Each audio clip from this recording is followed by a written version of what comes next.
Welcome back. We are night number 2 for the Seance at the Whitney. This is a virtual interactive author festival where we get to hear about authors and their work, and we get to play a wacky little game. You'll learn more as the night goes on. This is our schedule. We're going to keep pretty tight to it because it's really important that we get all the stuff done, and we all love to have lots of interrogation time. So, authors, just a quick reminder, you do have 8 minutes to read today. I will pull you off the stage with the giant hook if you go over 8 minutes, just so you know that. We are not going to meet on February 14 because chocolate is more important than you folks. I love you, but chocolate. Okay, here we go. The Seance at the Whitney, an interactive indie author virtual book festival. We have author readings, interactive improv mystery game, and book giveaways every night. It's an astounding thing we do. I hope you have as much fun watching as we have making the mayhem for you. You can see by our handy dandy scroll of participating authors, we have a lot of talent coming in every night to share their wonderment with you. And I hope that as you discover these authors and their stories, you will go out somewhere, bookstore, Amazon, wherever, buy their books, support these great storytellers. Tonight, speaking of storytellers, we have 2 wonderful authors for you in the room tonight. Douglas Pierce is going to be reading from his book, Omega Rising, and Marianne Wieland will be reading from her book, My Heart for Jill. But before we start the readings, welcome everybody. I'm so glad you came back. I'm always kind of uncertain about whether or not you guys are going to come back on day 2. Always kind of bothers me. Okay, so we are going to start the readings tonight with Douglas Pierce. He is going to read from his book, Omega Rising. Sir, when you are ready, please take the microphone and read aloud. All right. Good afternoon, everybody. Good evening, everyone. I am reading from Omega Rising, Origins of Agent Rusty Bones, Book 1, Chapter 4. Accursed creator, why did you form a monster so hideous that even you turned from me in disgust? A quote from Frankenstein by Mary Wollstonecraft Shelley. Open your eyes, Rusty. Bernstein's command cut through the background noise of the lab. My ears had been working for what seemed like days now, but nothing else had been. It had been strange to wake up to the world of sound again, only to remain shrouded in darkness, disembodied and unable to move or say anything. Some of the sounds I heard became routine and were easily recognizable. The click-clack of high heels on a hard floor, the gentle and persistent whirring of a fan, someone coughing in the midst of a whispered conversation too soft for me to hear the actual words. Other sounds were distinct, yet ominous in nature. The soft metallic clinks of the metal instruments being picked up and put down on a metallic surface. The sharp, high-pitched buzz of a medical saw, and the deepening tone when it was applied to some surface. A muttered curse when the saw unexpectedly stopped.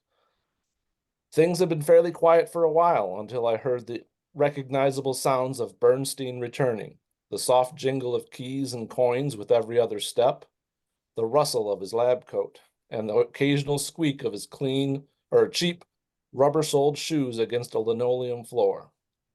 Then there was the sound of wheels moving and the whirring of a small motor operating for a few seconds. It is time, Rusty, for you to finally see the wonder of what you've become and to start experiencing the world of the living once again. Oddly, Bernstein's voice seemed to be coming from my left side. I had been existing for so long in a formless, sightless, soundless world that it took me a moment to recognize what that even meant. The module of your hearing has been on for some time now, Rusty, so I know that you can hear me. But we have also now connected your vision system, although it will take some time for you to learn how to truly control the muscles involved with using it properly. Bernstein's voice gradually shifted from my left to the right with a series of jingling steps. As I understand it, you should be able to focus your thoughts on opening your eyes, and the chakra will translate that intention into muscular action. His voice dropped down to a conspiratorial whisper that sounded very close to my ear. There is no one else in the lab this morning, Rusty. I wanted to share this moment with you. All you need to do is concentrate on opening your eyes. I tried. I really did. But nothing was as simple as Bernstein was making it sound. No matter how hard I wanted it, I couldn't get my dead eyelids to open. Nor did any of the plethora of obscenities I was trying to yell at him emerge from my cold, dead lips. He, he heaved a sigh in my ear and mumbled something I couldn't quite catch. Then a sliver of warm and utterly welcome light pierced the void of my dark and lonely universe. That sliver expanded into a blindingly bright pair of spotlights as Bernstein pried first one eyelid open and then the other to reveal the world of the living to me once again. I had never really associated light with hope before that moment. But when you had been bereft of both for as long as I had been, you gain a whole new appreciation for that moment in that book I don't believe in when God supposedly spoke and said, "Let there be light." It was like taking that first sip of ice cold beer after a long day spent working in the broiling sun. There was a light, thus hope, and it was good. Both light and hope, however, are fragile things. The flick of a finger or a clap of your hands can turn out most lights in our world, and hope can be dashed as quickly as it takes for a pair of mechanical eyes to find their focus. It didn't take long for me to figure out that the pasty pale blob staring back at me wasn't Bernstein in his white lab coat. It was me, and I was gruesome. It was as if the universe, or some sick and twisted version of God, fate, karma, or whatever you want to call it, had gathered up all of the most hideous and horrible ideas that my family had put together for our annual Halloween decorations and ramped them up a few notches for good effect. My nude and hairless body was on full display, staring back at me from an unflattering and unforgiving floor-to-ceiling mirror. I was strapped to a stainless steel table by thick leather straps that held my lifeless body in place at the ankles, groin, and chest. The top of the table had been tilted down at the foot and raised at the head until I was almost standing vertical. It was beyond hard to imagine that the body strapped to that table had been, and I suppose still was, mine. The majority of my skin was paler than it had ever been when I was alive, even in the depths of all those frigid Michigan winters. But there were also darker blotches in seemingly random places on my torso, as well as on my arms and legs. There were lines of scarring and even some visible stitching that ran almost straight down the middle of each of my limbs. Dozens of additional incision lines were scattered across my body in no discernible patterns except perhaps to make it look like I had been somehow sewn back together out of scrap pieces and mismatched patches. My face was a bit wider and heavier than I remembered, but my nose, ears, and shape of my mouth were all too familiar. It was strange seeing myself without any hair whatsoever. No eyebrows, no lashes, no fuzz up on top. The biggest shock, however, was the sewn up slit in the middle of my forehead in the exact spot where I had been shot. It looked like a caricature of one of those images that my ex-wife had collected when the subject of a third eye, except mine had been removed and sewn shut. How appropriate that seemed in the moment. Looking at that strange, yet vaguely familiar face, I found myself staring back into the red-hued glow of a pair of mechanical eyes that made my vision possible. They were shaped like eyes, but instead of the brown irises I used to have, there was a black void in the middle, surrounded by a soft red light. "Isn't this magnificent, Rusty?" Bernstein had remained silent for a few moments, standing off to the side and out of my immediate sight, so that I'd almost forgotten that he was there. He stepped back into view and slapped my bulging right pectoral muscle with his open hand. I didn't feel any physical sensation, but I heard the dull thud, like he struck a carcass of dead meat, and saw the slight quiver of my flesh. "We've managed to meld your body, mind, and spirit into a perfect machine using Klim's magic, Locke's spiritual rituals, and the very best materials in science and technology that money can buy." Bernstein didn't even try to hide the excitement and sense of accomplishment from his voice. His enthusiasm bubbled, and my anguish deepened with every sentence he uttered. "Every bone in your body has been removed, enhanced with steel and other alloys, and then reinserted and attached with synthetic tendons and muscles. You'll be stronger than any football player or weightlifter. And all of that is now controlled by a unique cybernetic nervous system tied into your chakra. Once you learn to properly harness and control everything, you could be as fast and agile as any world-class athlete. On top of all that, we've even added armor plating inside your torso to protect all of your new hardware. You'll be an unstoppable brute. Between the horror... And your time is up. All right. That's 8 minutes. Congratulations. Yay! For those of you who missed it last night, sign language applause. Thank you. All right. Awesome. Thank you very much, Douglas. Again, that is Douglas Pierce, and he was reading from his book, Omega Rising. Next, we have Marianne Wheeland, and she's going to be reading from her novel, My Heart for Jill. Marianne, are you ready? You have to turn your microphone on. Are you there? You have to turn your microphone on. Microphone. Yes, I was just saying Doug's going to be very hard to follow. There's microphone. Okay, Marianne, when you are ready, please take the microphone and read aloud. And I can't do a French accent, so forgive me. Okay. Oscar the doorman had volunteered to take Jill to meet Alphonse, and he led her to the back entrance of the kitchen. He explained that Alphonse was under a lot of pressure today due to the arrival of 20 high-ranking government officials that would be dining later in the day. Wonderful, thought Jill, but she was kind of looking forward to seeing how well a New York French kitchen was run.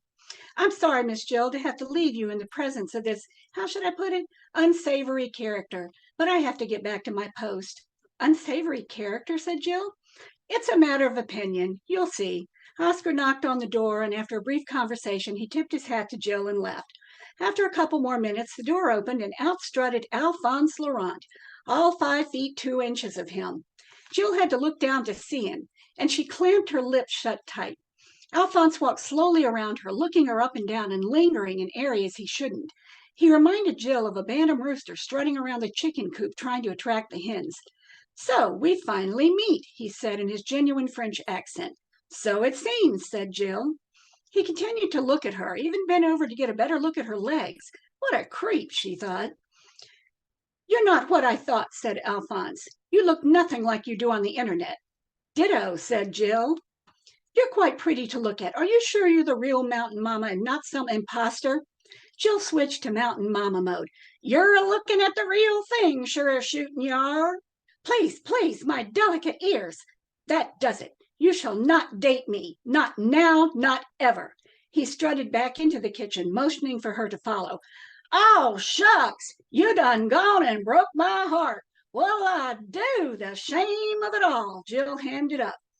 All girls want Alphonse. I'm sure you are no different. Maybe if you show me some more skin, I will reconsider. Alphonse moved his finger like he was going to lift her skirt.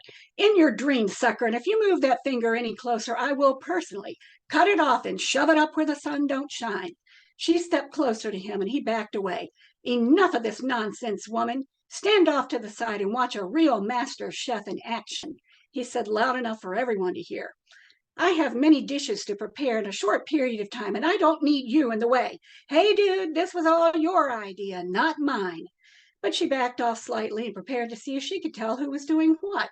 It looked like a royal mess to her, pure chaos all over the kitchen. She observed for a while and noticed how unhappy the kitchen crew seemed to be. She could not tell who were the chefs and who were the dishwashers. All were treated equally horrible. As she watched him cook, she tried to point out a couple of ways he could save some time. He turned on her and started cursing and stamping his feet. Who do you think you are to tell me how to cook? You could never measure up to the great Alphonse. You are nothing compared to me. He kept hitting the side of the cabinet to emphasize each word. Jill looked up to see a large, heavy-looking pot teetering on the edge, ready to fall. She spoke up to warn him, but Alphonse screamed at her, Silence! As he did, he punched the cabinet with his fist. The pot started to fall, and Alphonse looked up just to see the pot as it was landing on his head with a resounding crack. He hit the floor and was out cold. Jill looked up. Call 911. Everyone just stopped. what they were doing and stared. She realized no one wanted to help this man, so she whipped out her cell phone and called herself. One of the workers finally came over with a wet washcloth and started wiping blood off Alphonse's head. Jill felt his pulse, and it was strong and steady. "We can't get the food prep done without him," the man said in his French accent. "Where are your sous chefs?" she asked. "I'm a sous chef, but Alphonse never lets us take the lead," the man continued. "It's a mess back here. He yells and screams at everyone. The turnover is ridiculous, and not everyone here speaks English. He gives most of his instructions in French." "Here come the paramedics," said Jill. They quickly assessed the situation and were quick to get Alphonse on the gurney and into the ambulance. "What's your name?" Jill turned back to the man that had helped. "Henri," he said, and he gave the names of the others that were gathered. "Mrs. Wallace will be very upset when she hears of this. We will not be ready when the officials arrive." "Well then, let's get started and finish up this food prep. Tell me what has been done and what still needs to be done." Jill took charge, giving instructions in fluent French to the surprise of everyone. She grabbed an apron and they all began to work together. While they were working, she heard more horror stories about working with Alphonse. "Why did they let him keep running this place?" she asked. "Well, now that is the question," said Henri. They had all the food prepared by the time the officials started to arrive. Jill thanked everyone, continuing to speak in French, told them how much she had enjoyed working with them. Jill turned around to find a petite older woman watching her from just inside the doorway. She was barely 5 feet tall, with short, spiky gray hair, enough makeup for several people, and obvious plastic surgery. Lots of plastic surgery, so much so that the whole woman's face looked plastic. She was wearing an expensive-looking suit and elbow-length gloves. "This must be Nick's mother." The woman moved forward and stated formally, "Margaret Wallace," and she held out her hand and Jill took it. "Jill Dennison, nice to make your acquaintance." "Yes," said Margaret, "I'm impressed with your French and the way you have this kitchen running. It rarely runs this well." "Thank you. I was just here to absorb Alphonse for the afternoon, but when he had his accident, as a chef myself, it was my duty to help out," Jill responded. "You will be compensated for your trouble," stated Margaret. "That's not necessary," said Jill, "but I would like to speak to you about a few things I observed that you could change to make things run a little smoother." They were treated to a table in the back of the dining area, and this is where Nick and Gwen found Jill, seated at a table talking and laughing with his mother. They approached the table with caution. "Hello again, Mother," said Nick. "Nikolai, I'd like you to meet Jill. She just saved the day by organizing and helping to prepare the food for the government officials this afternoon.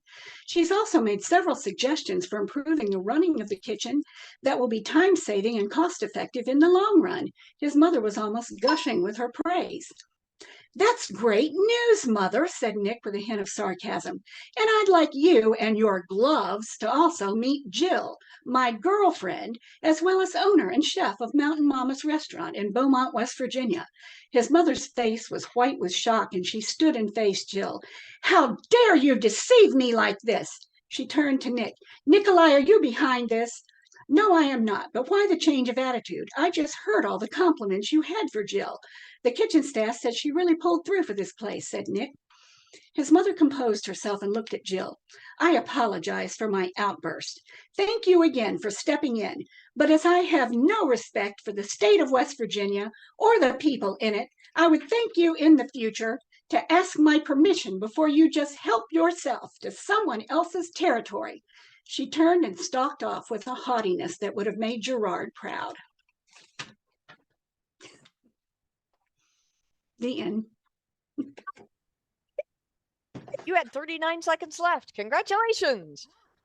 I cut Okay. enough of it then. That was super fun. So everybody, we're going to show you again the titles of the books.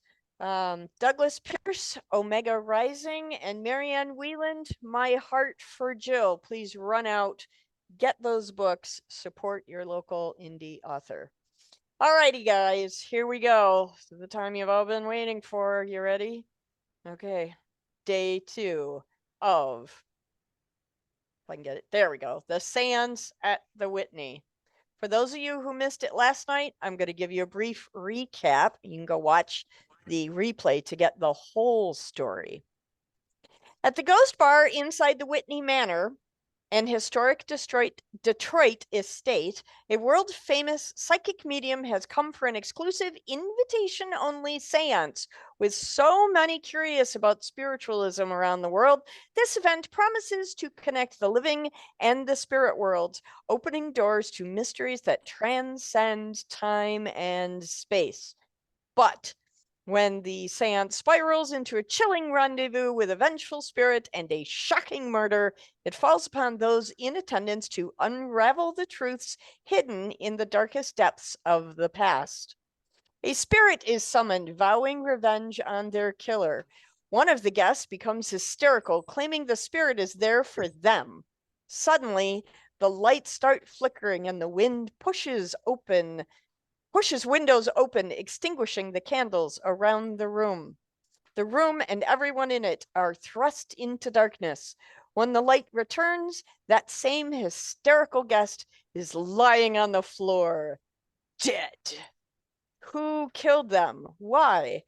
Was it the furious spirit or something far more earthly? This is our cast.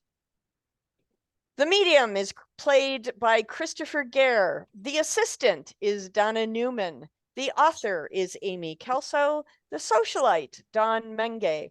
The spouse, Jules Nelson. The fan, Marianne Wieland. The aloof guest, Gary Floyd. The maitre d' is Melinda Falgo. And I am your storyteller. Tonight, it is your job to question the suspects, to ask questions about their whereabouts, about what they were doing, about how they were doing, and why, to discern who the murderer is. So I'm going to start the timer, and you have 15 minutes to get your questions answered. So everybody turn on your microphones, raise your hands, like physically so I can see them when you're ready to ask a question. Day 2, here we go. Mark Love, go. All right, my question is for the spouse, I believe is Jules. Yeah. Jules, yep. One of the primary things that happens with a homicide is who benefits. So, are you in the will? Do you know how much this is worth to you?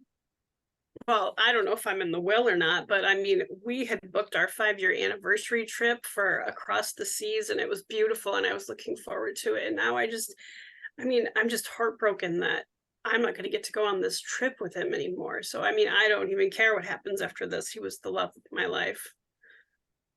Is the tickets refundable or can you take someone else on a trip? It's a cruise. You're going to meet somebody. I've been in Tax-free. love with Richard since I was like 5. I can't even think of anyone else. So You've seen one It's dick, you've seen them clear. all. It's clear Jules is very bereft. So we will give her a little bit of grace in mourning today. Christopher, stop it. Okay, who else has questions? Mary Beth, go. Okay. And I believe this will be for Julie. You mentioned that the spirit that was summoned was related to your late husband. Nora was my late husband's best friend growing up. Yes, they spent a best lot friend. of time. Yeah. How did Norma die? That has not been revealed yet. If you listen closely as the story unfolds, you will discover that shortly, but I don't know. Maybe Christopher knows because, after all, he's psychedelic, right? So maybe Christopher knows, but I don't know that anyone else knows at this stage of our exploration. And then also, I would have expected the maitre d' to be the one to ask the question of, but since the maitre d' isn't here tonight, do we know who locked the library door? We will have to wait for the maitre d' to ask that question.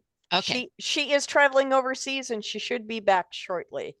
But she would be the only one I could think of who would know the answer to that That's question. what I kind of suspected. Mark Love, go ahead. Andrew touched on this last night about the idea that there could be a hidden panel, a different corridor, or something leading to the room. Are there any other nuances within this room, something that would seem a little out of place? And the candles were lit for the seance, but is the power back on now after the storm? Well, the maitre d' and Christopher's assistant are both not in the room tonight, and I think those would be questions that we should ask of them when they return. Okay. Anyone else have questions? Justine, go ahead. Gary, what brought you here today? I'm really not sure. I have no idea as to why I'm here. I kind of just woke up in a trance and I'm here. I don't really get it. All righty. Interesting. Anybody else have questions? Mark. I guess I'm on a roll. I'm curious about Dawn as far as her reactions to this series of events and what led her to be there for the seance.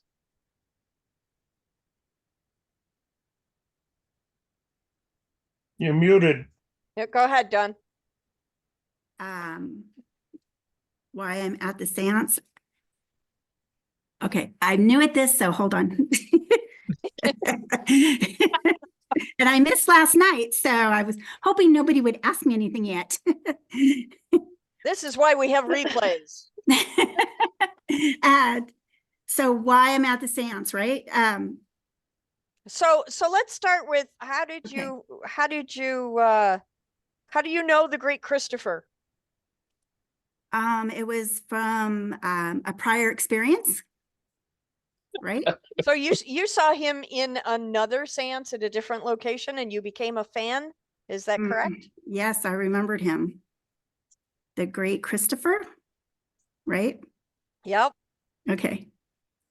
Now, I understand that you are a traveling socialite, but you're not well known around the Detroit area. Can you tell us a little bit about where you do come from? Are you leading the witness? Questions. Okay, you catch me. I haven't had a chance to read my character yet.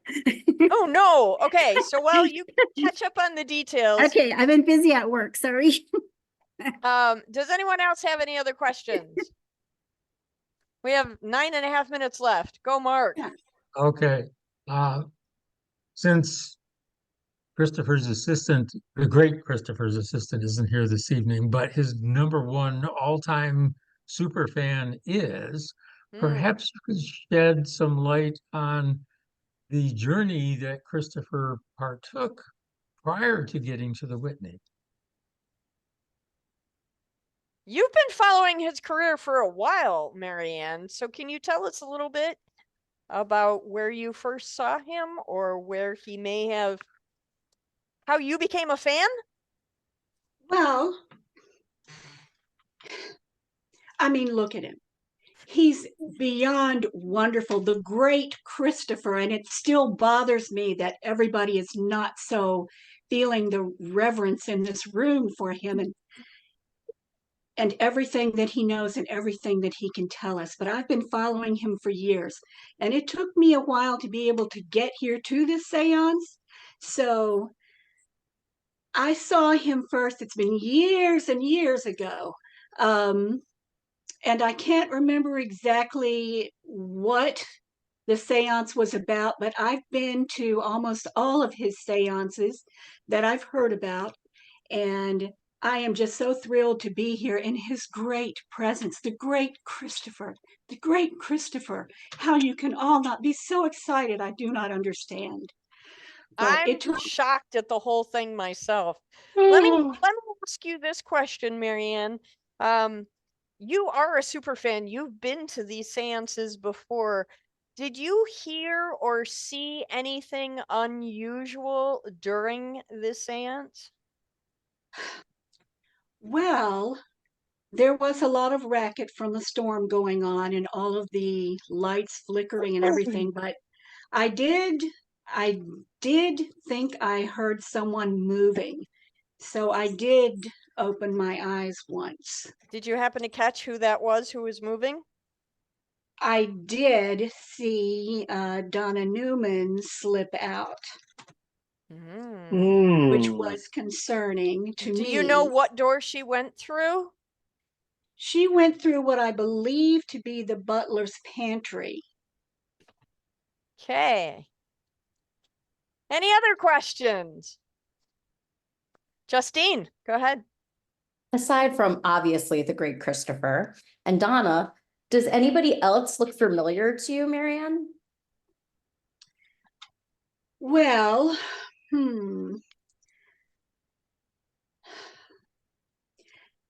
a couple of people look a little familiar, but I can't say for sure why they look familiar.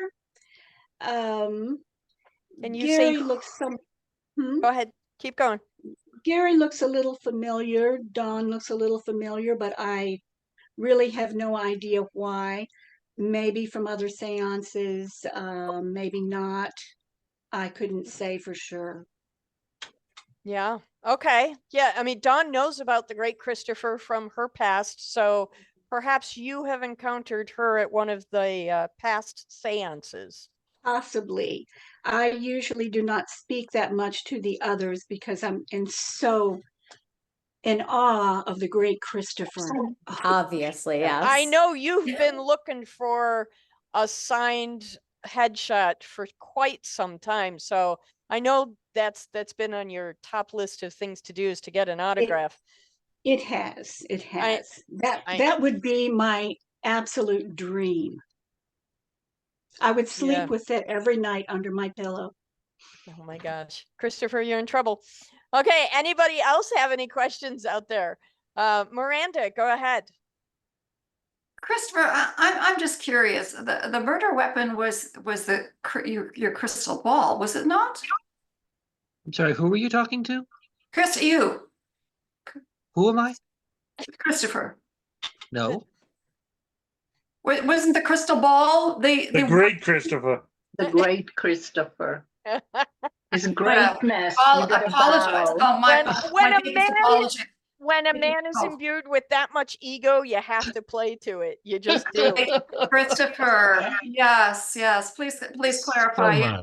It was the crystal ball that was the murder weapon. Your crystal ball? Not my crystal ball. This was not my crystal ball. This was here when I got here, but I didn't have a chance to question it or where it came from because we had to start the seance. But did you were you paid for this venue? I'm always paid for every venue. That's how I make my living. Were you paid by the victim? Psychedelicness doesn't come for free. Were you paid by the victim, Christopher? Who? The victim, Richard. Were you paid by him to hold the seance today? No. Who were you talking to again? The great Christopher. So sorry. What have I done? I was not worthy. paid. Let's see here. While you think on that, Linda, go ahead and ask a question. You have to turn your microphone on. Go. Great, awesome, Christopher. You said that the crystal ball was there when you got there. Did you ascertain to whom it belonged? I did not have a chance to before it started. And do you always do your seances through a crystal ball? You don't use any other psychic medium? I prefer the crystal ball because it's rather showy. People kind of enjoy it. They enjoy the presentation. They get more involved. But there were other trinkets on the table today as well, correct? So you wrote, yes? And you don't travel with your own ball? You just use any ball?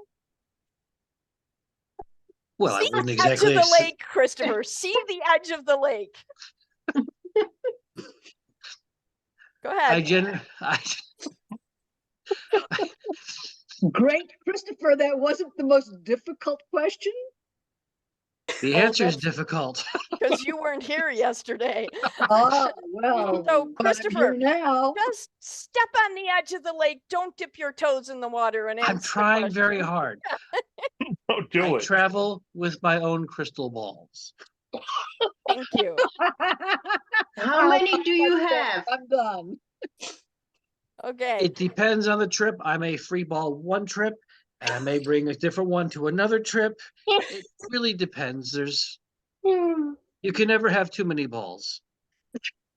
Okay. Emma, you Great. had a question. Go ahead. Great, Emma. the awesome one. So typically, how many balls do you have and how many extras? And I mean, how do you juggle all these balls? Carefully. Generally try.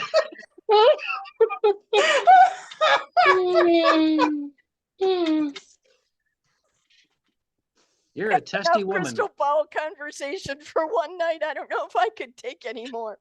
Okay. We have just a couple minutes left. Does anybody have any other questions?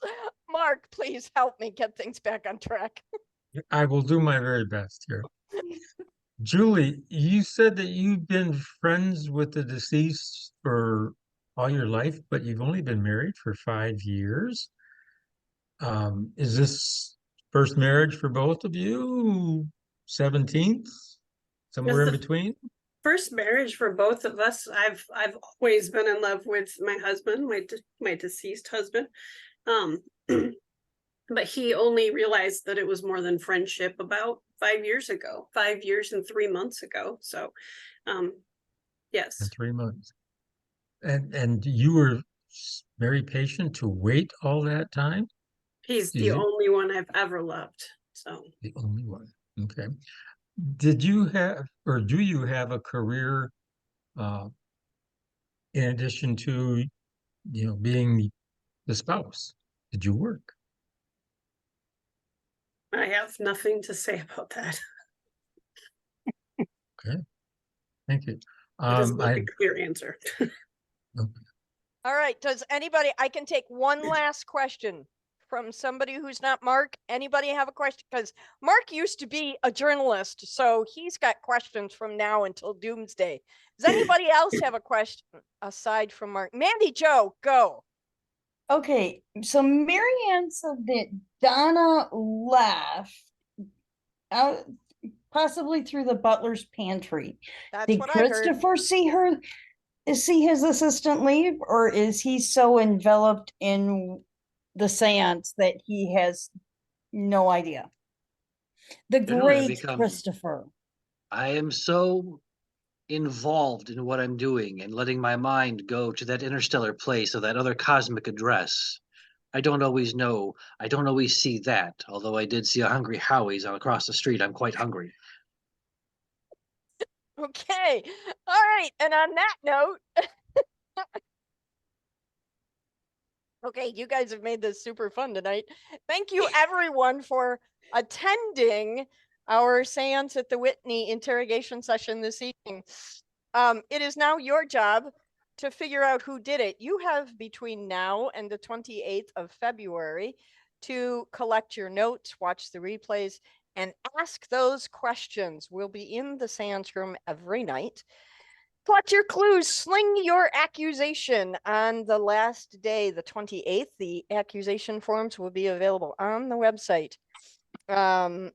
If you want to watch the replays, they're on the website as well, and they will also be posted to Facebook the following day. So tomorrow morning, if all goes well, you'll see it at between 9 and 10 o'clock in the morning. It will be posted on Facebook. Remember, when you are reviewing the replays, if someone says, I have nothing to say about that, that's your clue that the question asked was either inappropriate or we didn't have any information to answer it at this time.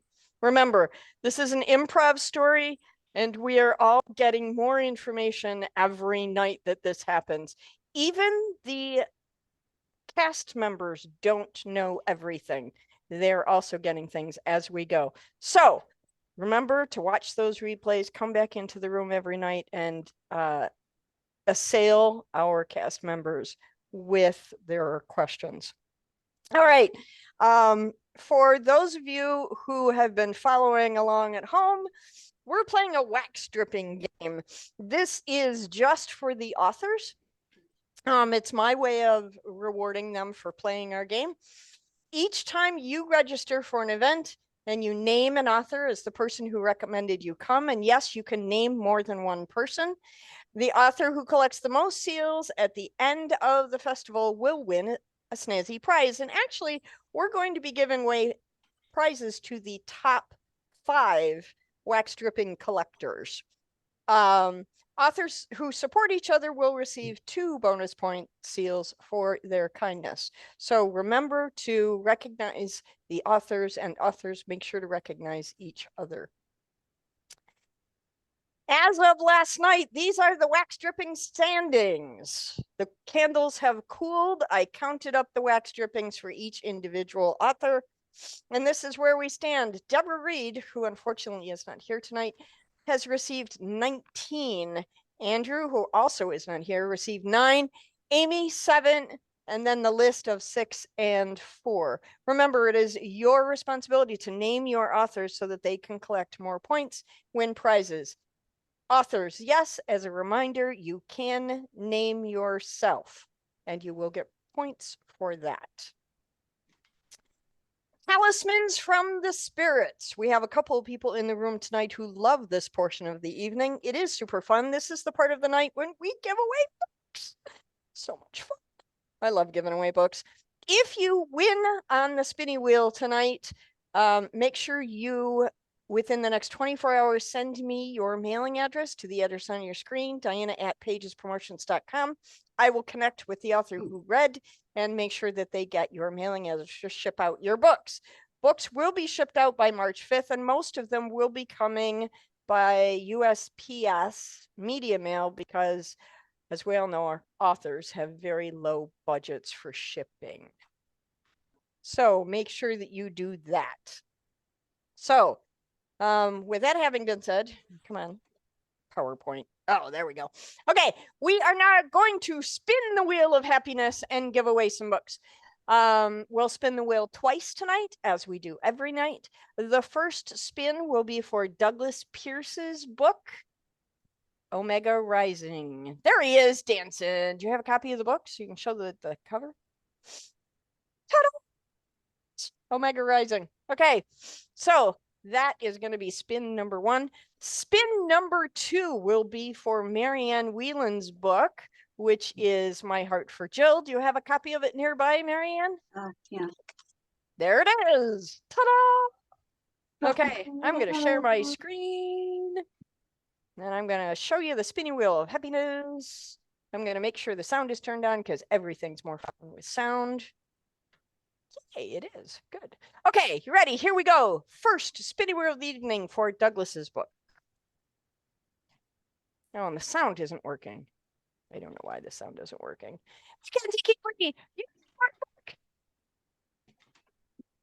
I feel like Kermit. He's my hero, you know, just in case you were wondering. Okay, good job. All right, here we go. Second spinning wheel for Marianne's book. I don't know what happened to the sound.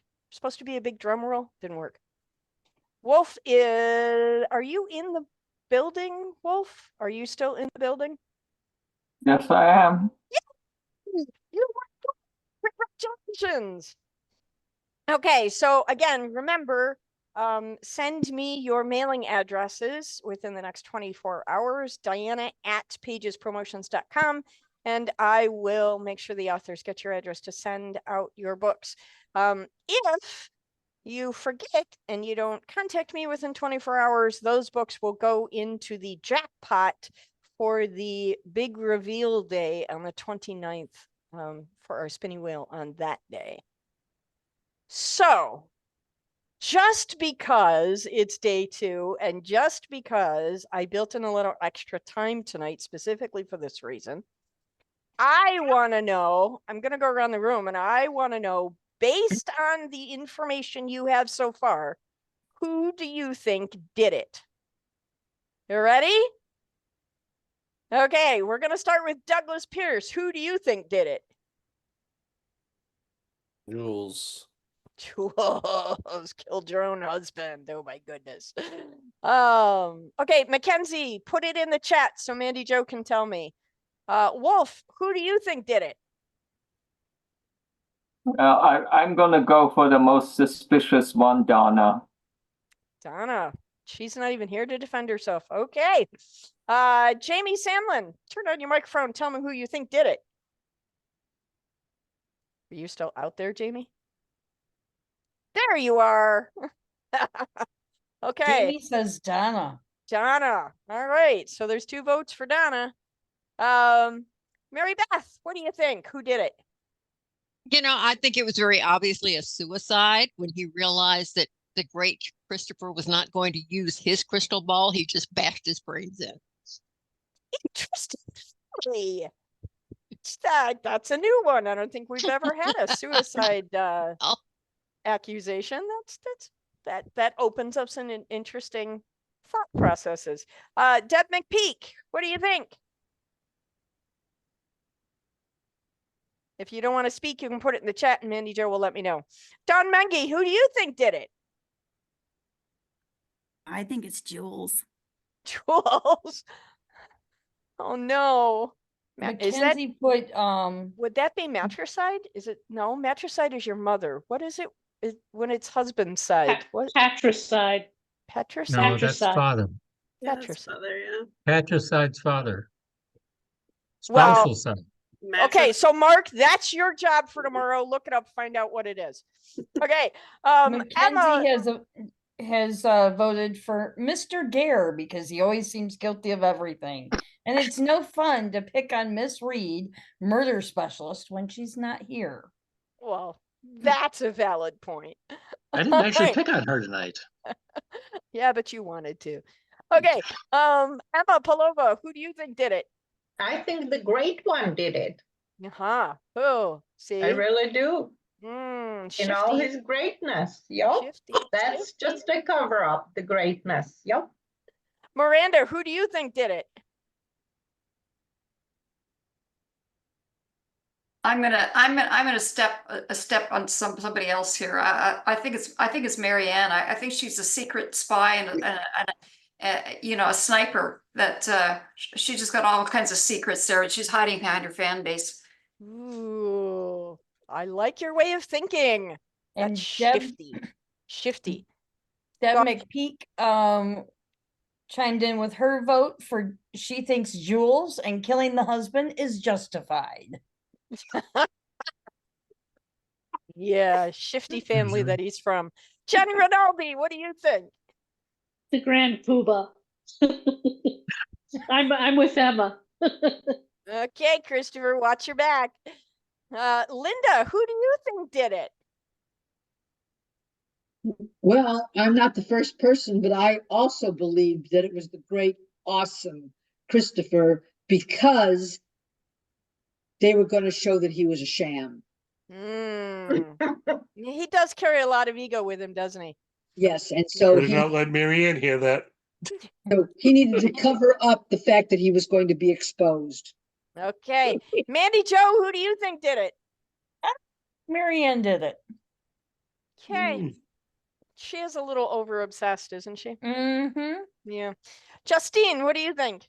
I think Marianne too. I think the only thing that we know, the biggest hint that we have is Donna, but that came from Marianne. So I'm wondering if that's true. Ooh. So Jules, you're slowly moving down the list. Who do you think did it, Jules? I mean, it's your husband. What do you think? Honestly, I'm thinking Gary Floyd because, I mean, he doesn't know how he got here. So if he's in a trance, he wouldn't even know if he did it because he could have been hypnotized before he got there, which I mean would mean obviously that somebody else was behind it. So he was just the weapon. But I think that I'm leaning towards Gary. Wow. I like the way you think. Okay, Marianne, who do you think did it? I think Donna did it. I think she's been jealous all along of the Great One's abilities, and she doesn't like anyone else messing with his balls. So, I think it was her.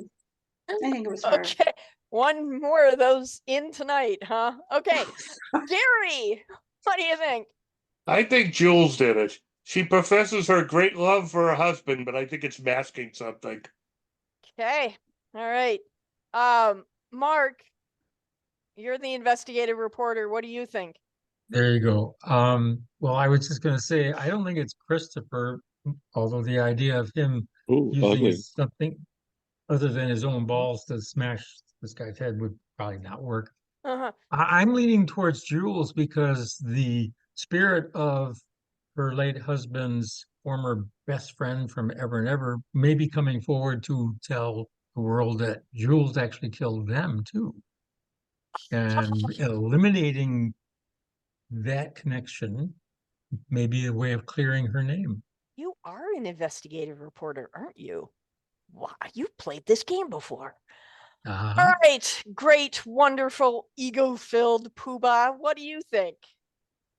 I gotta know, are you taking notes on this to change the ending you've already written based on I what have you're nothing hearing? to say about that. That's what I thought. Honestly, So- right now, nothing against anybody in the room or who I'm going to mention here, but I'm kind of leaning towards Marianne. But the thing is, none of us know. None of us know. But I'm just thinking, if she is as protective of the reputation of my character, people will go to great lengths to keep somebody safe. No, Doug, the storyteller is not always guilty. We just listen to the characters and write up the incident reports. That's all the storytellers do. Except maybe not in this case. But awesome. Okay, so You want to read Mackenzie's you did, other Doug. theory? Yeah, what did Manny Joe read Mackenzie's other theory? Of course. If we want actual reasoning behind choices, Mr. Beer could have done it because he didn't want to play with other people's balls, only his own. I'm writing that down. I'm sending it in a text to Ralph. That's what I'm doing. I can't believe she managed to get through the whole thing without cracking up. I'm Good job, Mandy fastidious. Joe. I am fastidious in making sure my balls are clean.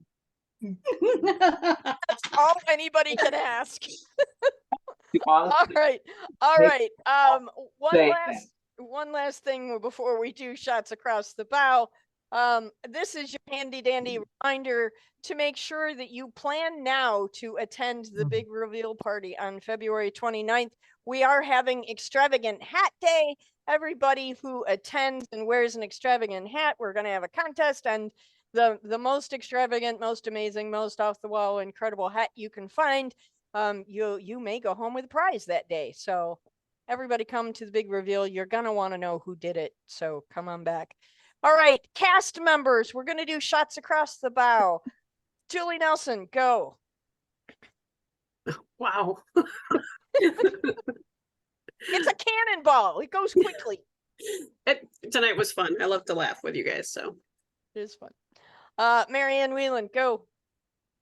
This has been hilarious. I don't think I've laughed so much in a while, and I really needed that. Thanks, everybody. It's been at least a year, right? Gary Floyd, shots across the bow. Well, it's hysterical. I really haven't thought about balls all that much. Okay. Don Mengi, do you have any parting shots for us tonight? Well, this is my first experience in any of this, and I think it's going to be a lot of fun. Awesome. Who else is in the room tonight? Is that it? Oh my gosh, that is it. Christopher. I know. I was looking to. The great Christopher. The great Christopher is That's so right. awesomely amazing. He's always last for shots across the bow. Christopher, go. You know what? I honestly thought when going into this that it was going to be this very dark, very deep, dramatic story. And after last night, you have handled the direction it has gone in so well, and you have really immersed yourself and gotten into the fun of it. I'm glad you're having a good time, Diana, because this really went off the rails, which is partially my fault last night, No, and no, it's no, been it's a fine. blast. No, it's Partially. Mark's the other half of partially it. your fault too, Mr. Mark. I'm having a great deal of fun. I Whether this resemble that, story Mark. you do, whether this story ends up the way I initially envisioned or not, I'm having a blast, and I can't wait to see where it truly does end. Because, okay, I do have an ending, but we'll see if we can get there. Y'all know how last year ended, so. Thank you all for coming tonight. I look forward to seeing you tomorrow night. It is 8:01. We are done. Have a lovely evening. See you tomorrow. I'll come back now. I'll